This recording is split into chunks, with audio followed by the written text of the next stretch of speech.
Nah, gue buka ya. Oke, Bismillahirrahmanirrahim. Assalamualaikum warahmatullahi wabarakatuh. Ya, guys yang nonton, kami akan melakukan simulasi jaringan sensor nirkabel menggunakan Koja Simulator pada Contiki OS.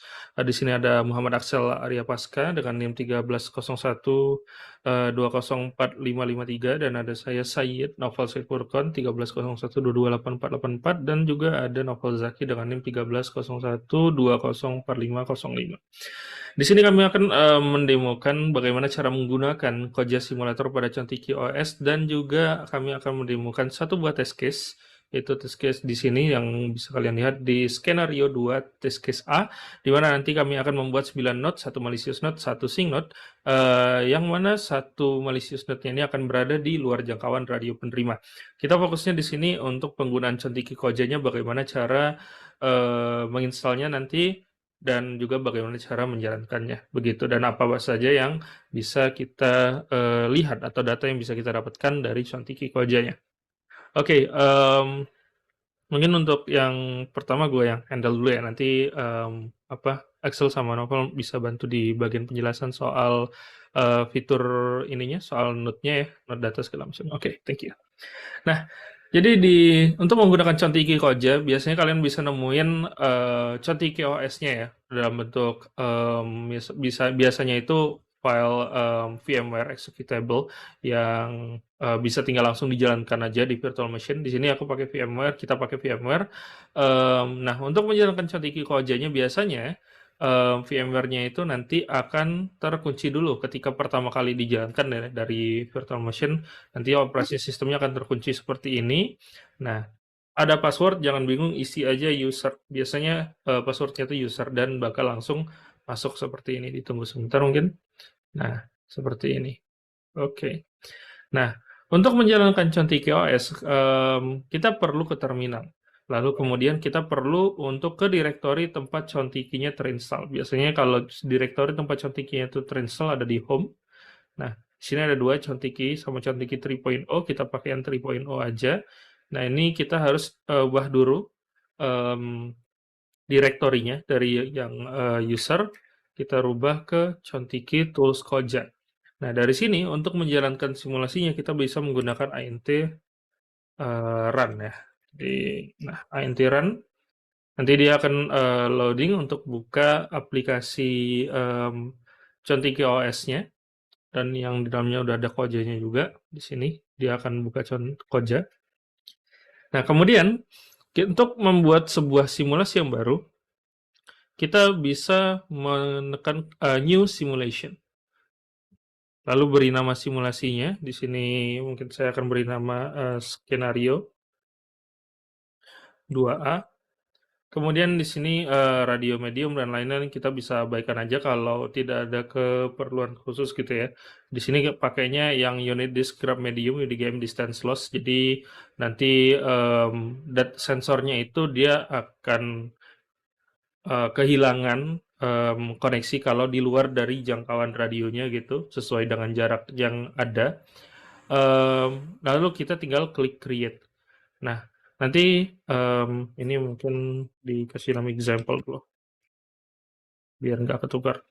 Nah, nanti kalau kita klik create, otomatis dia akan membuka halaman seperti ini. Bisa lihat di sini ada nodes, mode output, network, simulation control, dan juga ada timeline. Yang perlu kita fokus ini ke network, mode output, sama simulation control. Untuk nodes ini buat catatan aja, jadi kita nggak perlu terlalu khawatir soal itu. Nah, ini bisa kita customize posisinya, sesuaikan aja dengan kebutuhan, ya. Bisa diperkecil, diperbesar, dan lain-lain. Nah, untuk kemudian di sini biar mempercepat waktu, saya akan buka skenario 2A yang sudah dibuat sebelumnya. Nah, ini adalah bentuk skenario 2A yang sudah dibuat. Nah, di sini mungkin agak kaget ya kalau tiba-tiba ada sensornya. Gimana cara bikin sensor ini? Nah, cara bikin sensor yang ini itu ada di simulation, ada di mods, kemudian kita bisa add mods. Jadi mod yang sudah di-add itu nanti ada di sini, UDP Center Sync Attacker ini sudah dibuat sebelumnya. Tapi kalau kita ingin buat mods yang baru, kita bisa ke sini create new type.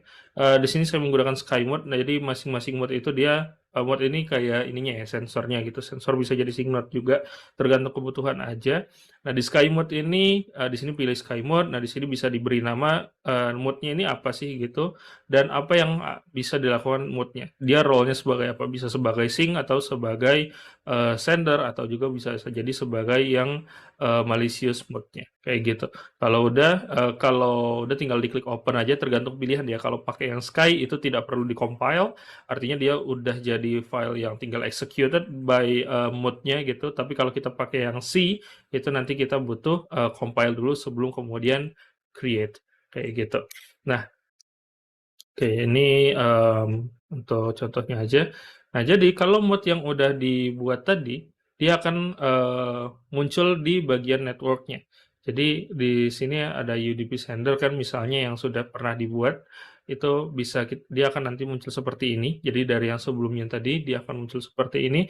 Nah, kita bisa tentukan mau berapa banyak bikin mode-nya, mau satu atau mau langsung 10. Positioning-nya juga kita bisa random atau tentukan sesuai dengan keperluan. Jadi, untuk bikin yang banyak ini tidak perlu satu-satu ya, jadi dia bisa langsung, banyak sekaligus.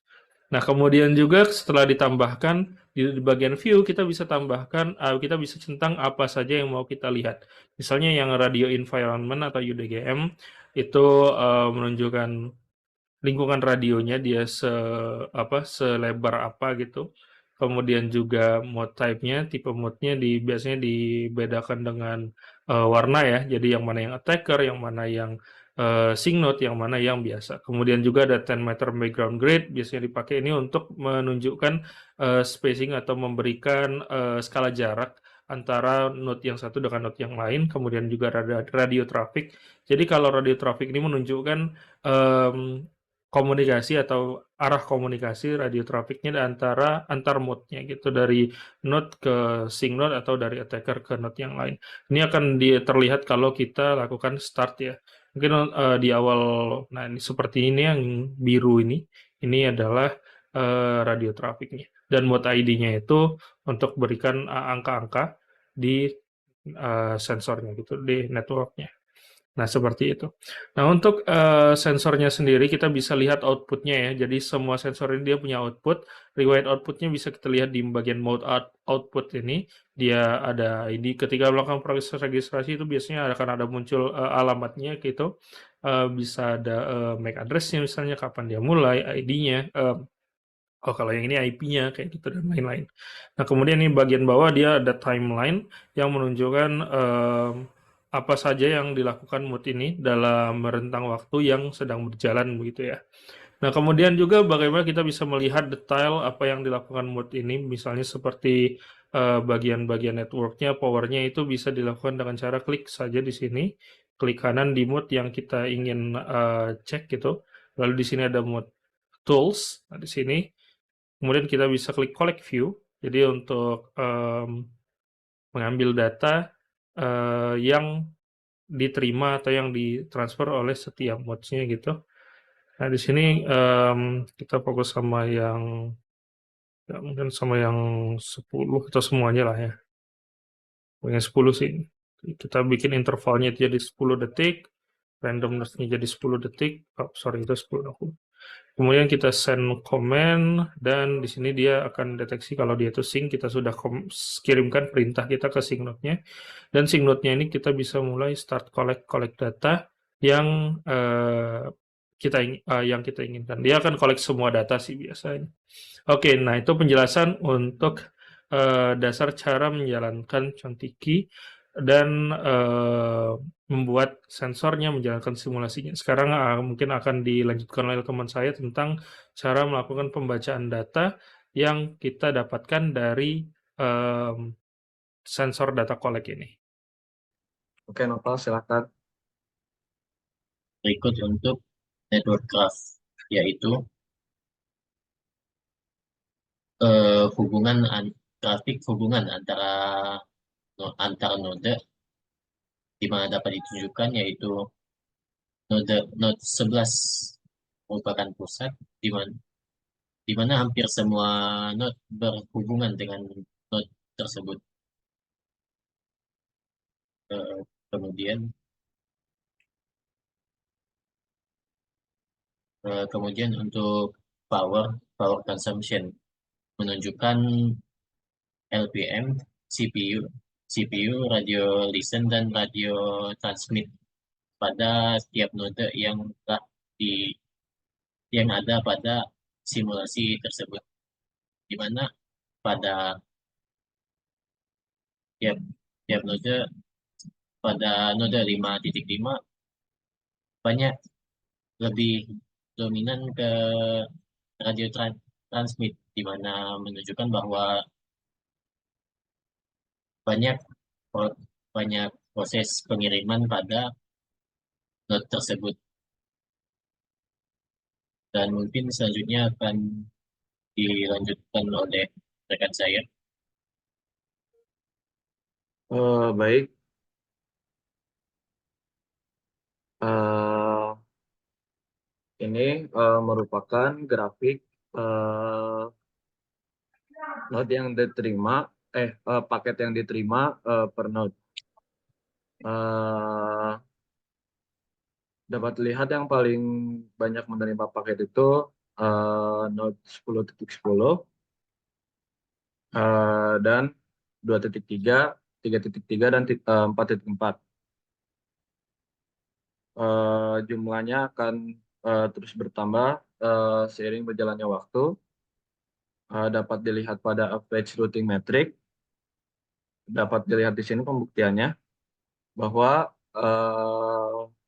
network yang normal itu eh, jumlah paket yang diterima oleh node akan terus bertambah eh,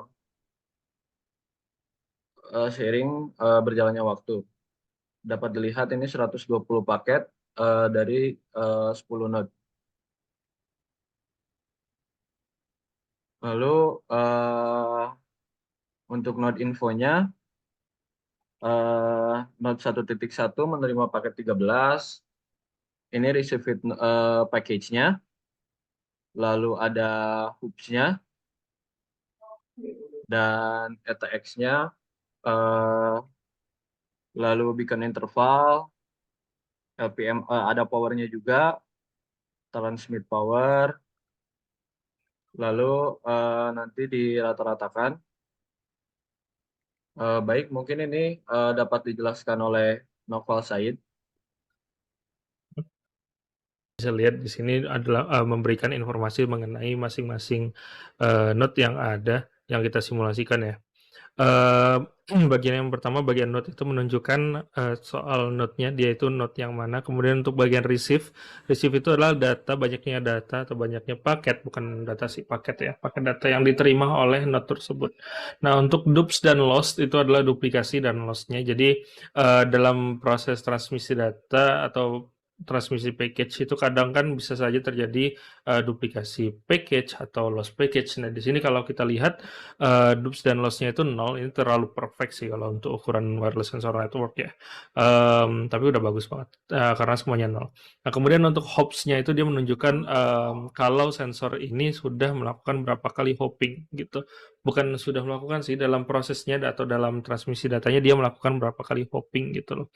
Apakah dia di hop 2 kali, apakah dia 1 kali. Jadi menunjukkan apakah dia itu multi hop atau direct gitu. Nah, kalau yang RT metric dan ATX-nya itu menunjukkan soal radionya ya, kekuatan sinyal radionya sih saya. Kalau churn mungkin nanti bisa dicari lagi, agak lupa kalau churn. Kalau beacon interval itu lama waktu sensor ini sudah berjalan gitu. Dan kalau kita lihat ke receive package itu ada kaitannya juga dengan bikin interval, artinya yang receive itu dia sudah menerima berapa banyak package dalam interval waktu yang diberikan. Udah kayak gitu aja sih. Simple yang perlu kita ketahui. Sisanya CPU power, LPM, dan lain-lain itu mungkin um, terlalu teknikal ya untuk bagian anak hardware-nya lah itu.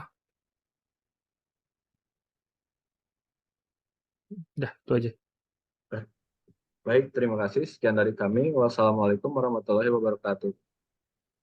Waalaikumsalam warahmatullahi wabarakatuh.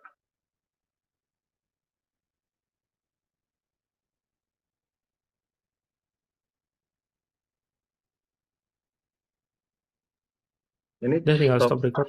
stopnya gimana ini?